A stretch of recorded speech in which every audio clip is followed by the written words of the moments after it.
আসসালামু আলাইকুম everyone, welcome back to my channel. আশা করছি আপনারা সকলেই ভালো আছেন। তো গাইস, বরাবরের মতো আবার হাজির হলাম নতুন আরো একটি রেসিপি নিয়ে। আজকে দেখাবো খুবই সহজ তিনটা রেসিপি। আজকে আমি 3 রকমের জুস বানিয়ে দেখাবো। এই গরমের ভিতরে ঠান্ডা ঠান্ডা কোল্ড ড্রিঙ্কস বা জুস সবারই পছন্দ হবে। তো প্রথমে আমি শেয়ার করব ওয়াটারমেলন জুস। এটা বানানো খুবই সোজা। তো এটা বানানোর জন্য প্রথমে আমি নিয়ে নিচ্ছি 1 টেবিল চামচ কুচি করে রাখা লেবু। তারপরে দিয়ে দিব ওয়াটারমেলন। এখানের মধ্যে আমি তরমুজটাকে একটু ছোট ছোট টুকরা করে কেটে নিয়েছি। তো এটাকে এখন গ্লাসটার ভিতরে দিয়ে দিব। এখানে আমি 1.5 বাটি নিয়েছি, আপনারা আপনাদের পছন্দ অনুযায়ী দিতে পারেন। তারপর দিয়ে দিব চিনি। চিনিটা এখানের মধ্যে আমি 2.5 চা চামচ দিয়েছি। চিনিটা আপনারা আপনাদের পছন্দ অনুযায়ী দিতে পারেন। তারপর এখানের মধ্যে আমি দিব সামান্য একটু বিট লবণ, সামান্য একটু দিব গোলমরিচ, সামান্য একটু দিব সাদা লবণ। তো এখন সবগুলো উপকরণকে আমি একটা পিলারের সাহায্যে ভালো মতো পিষে জুসটা বের করে নিব। তারপর এটাকে একটা চামচ দিয়ে ভালো মতো মিশিয়ে নিব। এখন এখানের মধ্যে আমি দিয়ে দিচ্ছি কিছুটা আইস কিউব। এটা আপনারা আপনাদের পছন্দ অনুযায়ী পরিমাণ মতো দিতে পারেন। তারপর সামান্য একটু পানি দিয়ে সবগুলো উপকরণকে খুব ভালো মতো মিশিয়ে নিব। এখন এটাকে ডেকোরেশনের জন্য আমি সাইড দিয়ে একটু তরমুজ দিয়ে দিচ্ছি। তারপর একটা টুথপিকের মধ্যে আমি 3 টুকরা তরমুজ ঢুকে ওটার উপরে দিয়ে দিচ্ছি, শুধু দেখার সৌন্দর্যের জন্য। তো এখন আমি দ্বিতীয় জুসটা বানাবো।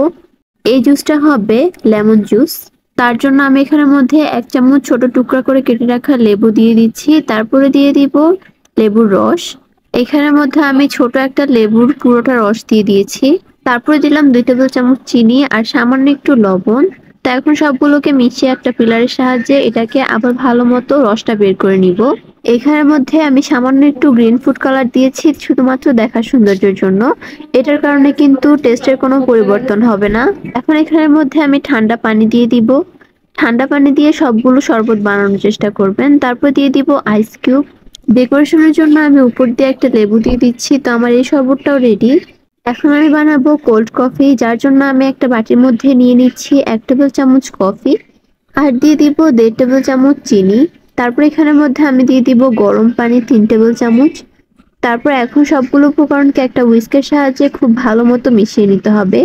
এটাকে ততক্ষণ পর্যন্ত মিশাতে হবে যতক্ষণ না এটা অনেকটাই লাইট হয়ে যায় কালারটা।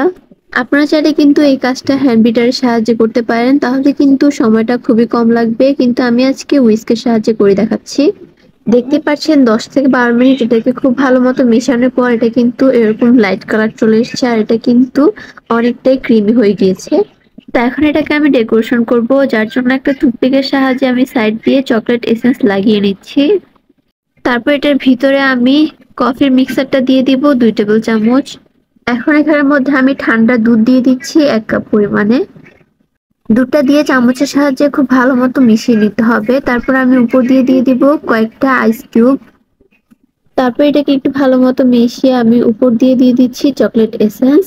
তো আমার কোল্ড কফিটা কিন্তু একদমই রেডি। তো গাইস, এই ছিল আমার 3টা কোল্ড ড্রিঙ্কসের রেসিপি। আপনারা চাইলে কিন্তু খুব সহজে এই গরমে বাসায় এটা বানিয়ে পরিবেশন করতে পারেন। তো আমার আজকের ভিডিওটি ছিল এই পর্যন্তই। দেখা হবে পরবর্তী কোনো ভিডিওতে। আল্লাহ হাফেজ।